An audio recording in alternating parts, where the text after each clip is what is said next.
அங்க போய் பார்த்தா நான் பார்த்த நபர் வேற. அப்புறம் பார்த்தீங்கன்னாக்கா, "நீ வந்து ஒரு விஷயம் வந்திருக்க மாட்ட. கண்டிப்பா உன்னோட வாழ்க்கையில நல்லது நடக்கும்" அப்படின்னு சொல்றாப்புல. சொன்னோனே பார்த்தீங்க அப்படின்னாக்கா, நெறைய பேசுறேன், நெறைய கண்ணீர் விடுறேன், நெறைய அழுதுட்டேன். என்னையே அறியாம. அப்புறம் எனக்கு ஒரு விஷயம் சொன்னாரு. "உன்னுடைய வாழ்க்கையில ஏதோ ஒரு இதுக்காக இங்க வந்திருக்கிற.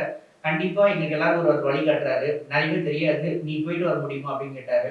இத சொல்லும்போது நெறைய துக்கத்த தொண்ட வரும். ஆனா வந்து அத கட்டுப்படுத்தி தான் பேசுற அளவுக்கு கூட வருது. ஏன்னா, வாழ்க்கை வந்து பார்த்தீங்கன்னாக்கா, கஷ்டமா, கண்ணீர்ன்னு பார்த்தீங்கன்னாக்கா, யாருக்கு வந்ததோ அவங்களுக்கு தான் வலி தெரியும். எல்லாருக்கும் தான் தெரியாது.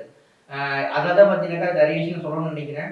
"கணக்கம்பட்டிக்கு போ" அப்படின்றாரு. ஆனா கணக்கம்பட்டிக்கு போன்னு சொல்ற இடத்துல என்னோட இன்கம் மணி எதுவும் கிடையாது. இன்னொரு பக்கம் பார்த்தீங்கன்னாக்கா, ஒரு சின்ன விபத்துல எனக்கு அடிபட்டு கையில கட்டு போட்டுட்டு இருந்தேன். அப்ப வந்து பார்த்தீங்கன்னாக்கா, ஒரு 15 நாள் என்னோட வீட்ல நான் இல்ல. நான் வந்து கொஞ்சம் வெளிய இருந்துட்டு, இன்னொரு வீட்ல தங்கியிருக்கிறேன். கையில இன்கம் கிடையாது. இவர வந்து ஏதாவது பார்த்து நல்லது நடக்கும்னு இவர்ட்ட போயிருக்கிறேன். அன்னைக்கு என்ட்ட இந்த ரூ. 200 பணமே இருந்தது. அந்த 200 அவர்ட்ட ஜோசியர் அவர் ஆக்சுவலி அந்த ஜோசியர்ட்ட நான் பணமும் குடுத்துட்டேன்.